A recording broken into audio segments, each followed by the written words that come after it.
Once in the quiet village of Eldwood, where the homes were snug and the hearts were warm, there stood an old, whimsical shop known to locals as Mara's Marvels. Mara, a spry old woman with a twinkle in her eye, had trinkets and treasures from floor to ceiling. But the most peculiar item, tucked away in a dusty corner, was a simple clay pot, seemingly ordinary, with faded patterns swirling around its girth. One rainy afternoon, a young boy named Eli stumbled into the shop to escape the downpour. His eyes wandered over the myriad of objects until they landed on the humble pot. Curious, Eli asked Mara about it. "Oh, that old thing?" Mara chuckled, her eyes gleaming.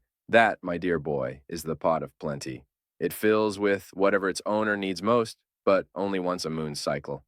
Eli, whose family had fallen on hard times, felt a spark of hope. With his mother ill and his father struggling to meet ends, the pot seemed like an answer to their prayers. Hesitant but desperate, Eli traded the last of his silver coins for it. Rushing home, he placed the pot on the kitchen table, explaining its magical properties to his skeptical parents. They decided to wait until midnight, watching anxiously as the moon climbed high into the sky. As the clock struck 12, the pot began to glow softly. Slowly, it filled with golden coins, just enough to buy medicine for his mother and food for the month. Elated, Eli's family used the coins wisely. But as the next moon cycle approached, they discussed what they might need most. This time, the pot filled with a fragrant stew that lasted days.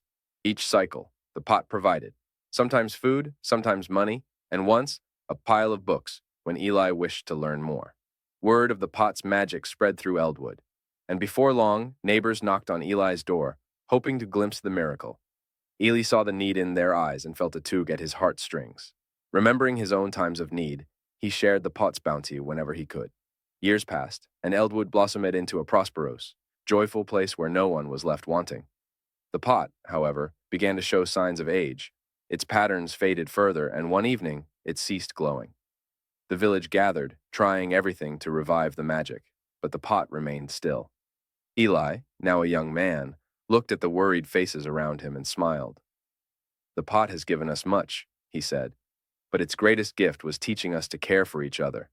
We've learned to provide for ourselves and share with our neighbors. Perhaps its job here is done." From then on, Eldwood didn't rely on magic.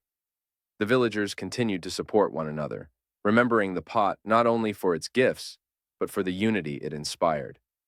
The pot, no longer magical, took a place of honor in the center of the village, a reminder of the time when a simple clay vessel helped them realize that the greatest magic they needed was the kindness and community amongst themselves.